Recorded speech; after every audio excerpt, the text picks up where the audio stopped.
June 14, 2014, from the Rogers Arena in Vancouver, British Columbia in Canada. It was UFC 174. And on the undercard, in the prelims, we had a lightweight fight between Jason Sago and Josh Shockley. Sago is 5'11 at $155, and Shockley 6'1, also $155. And this fight was over early as Sago wins by TKO as he just unloaded on Shockley with the fury of punches just as the round was about to come to a close, the first round. But before the round could come to a close, Shockley is called out by the referee, and Sago is victorious by way of TKO as he was just pounding and pounding on him.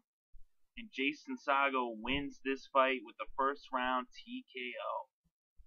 And in the second fight of the event, we had Roland Delorme versus Mishinori Tanaka. Delorme is 5'9", weighing 135 pounds, and Tanaka is 5'5", also weighing 135 pounds. These two are both bantamweights. And this match went the full distance, so it was pretty even throughout. And at the end, it went to the judges, and Mishinori Tanaka remains undefeated as he wins by unanimous decision. So Mishinori Tanaka gets the win in this bout. And in the third fight of the night, the first fight of the prelims that was aired actually on FX, it was Kejan Johnson versus Taehun Bang. And Johnson is 5'11", $155, and Bang is 5'9", also $155, as these two were going at it in a lightweight bout. And this match went to the third round, and in the third round, Bang unloaded. He banged out Johnson, and he knocked him out 2 minutes into round 3. It was a pretty good fight going back and forth, even though there was actually a lot of blood in this match. The second round was like a blood everywhere. They were just like rolling around, and just the blood that was coming off of Bang, I think, actually. But he ended up knocking out Johnson in round 3. So Bang wins this bout. And in the prelims, in the second match that we saw on FX, it was Yves Chaublé versus Mike Easton in a bantamweight bout. And both of these fighters are 5'6" and coming in at $135 in this match. And it was pretty even throughout. They're very evenly matched. And it went the distance, and it went to decision. And they had about the same amount of strikes, just Chaublé had a slight advantage, and he gets the unanimous decision as Yves Chaublé wins over Mike Easton. And in the third fight on FX, from the prelims and the undercard, we'd had a couple fights earlier on Fight Pass, but the third fight on FX was between Valerie Letourneau and Elizabeth Phillips. And these two women were going at it in a bantamweight bout. And Letourneau had an inch on Phillips as she's 5'7", and Phillips is 5'6", and they both come in at 135, that bantamweight. And this was a pretty evenly matched bout between these two women. They were both giving it to each other. Some nice strikes. They had exactly the same amount of strikes, 28, and it went the distance, and it was so close to call that it came down to the decision, and it was a split decision, and it was in favor of the hometown favorite, Valerie Letourneau, as she gets the victory over Elizabeth Phillips here at UFC 174. And the fourth bout of the prelims on FX, we already had a couple bouts earlier on the Fight Pass, but the fourth bout on FX was a welterweight bout between Daniel Serafian and Kichi Kunimoto. Serafian had a slight advantage in height as he's 6 foot tall, and Kunimoto was 5'10". So he had a 2-inch height advantage. They're both 170. Serafian has a record of 8-4 coming into the fight, and Kunimoto is 16-5.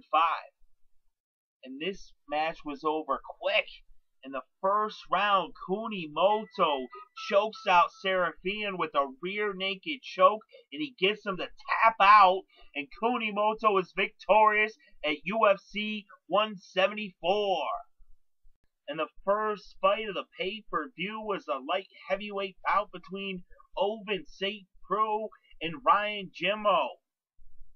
And St. Preux is 6'3", weighing 205 pounds. Jimmo is an inch shy of that at 6'2". He also weighs 205. This match was pretty tight in the first round.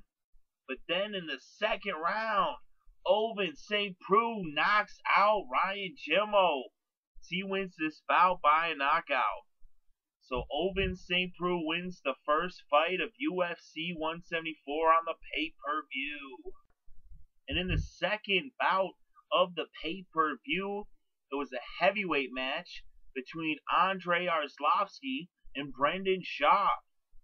And this fight went the distance, and it would go to the judges, and it would be a split decision. It's a little bit controversial as Schaub actually struck more shots, but Arlovski gets the split decision. The judges give it to Arlovski. I guess it was because he had a higher percentage. He landed a very high percentage of his shots. Almost like 90% of his shots were landed. And from the standing position, it was like 92% almost. But Schaub had more strikes overall, and he had almost 4 times as many headshots. But his shots were half and half, standing and ground shots. And the judge gave the call to Arlovski. So Andrei Arlovski wins the second fight, and he's only behind Frank Mir for wins in UFC in the heavyweight division. So Arlovski is moving his way up in the heavyweight division in UFC as he picks up a victory at UFC 174 over Brendan Schaub. And in the third match of the pay-per-view, we had a light heavyweight bout between Ryan Bader and Rafael Cavalcante. And Bader came into this bout at a height of 6'3", 6'2" actually, 205 pounds.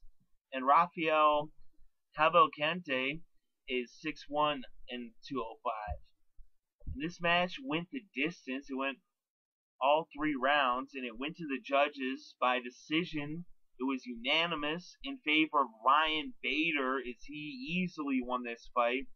He had almost 5 times as many strikes, actually more than 5 times as many strikes, as he had 107 strikes versus just 20 strikes for Cavalcante. Cavalcante, whatever. I'm saying his name all messed up, but hey, it doesn't really matter. The guy is a chump. He got beat down by Bader. Give me a break. I never seen someone get beat so bad and not end up getting knocked out. It's amazing he lasted for 3 rounds. Bader just destroyed him in this match. And that's the third match of the pay-per-view. Ryan Bader wins in a decisive, dominating form at UFC 174.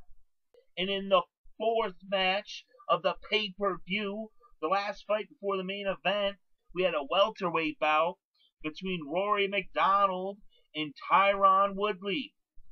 And this match went the distance. It went all 3 rounds, and it was a unanimous decision in favor of Rory MacDonald as he dominated this fight. He had almost 3 times as many strikes. He had 97 strikes versus Woodley's 38 strikes. So Rory MacDonald wins at UFC 174. And in the main event of the night, it was Mighty Mouse Demetrious Johnson defending his flyweight title against Ali Bagatinov. And Bagatinov is a tough fighter. He came into this fight with a height of 5'4", weighing 125 pounds. And Mighty Mouse has the same weight in that flyweight division there. And he's 1 inch shy of Bagatinov with a height of 5'3". But Mighty Mouse dominated this fight. He took it to Bagatinov. All 5 rounds, Johnson won. The only way that Bagatinov, it went the distance, the only way Bagatinov had a chance to win this fight, he would have had to get Mighty Mouse to submit or knock him out, because he was behind on points from the first round on. His Mighty Mouse wins in a decisive, unanimous victory. Went to the judges, unanimous decision. Mighty Mouse wins. He retains his title. He's one of the best pound-for-pound fighters in UFC.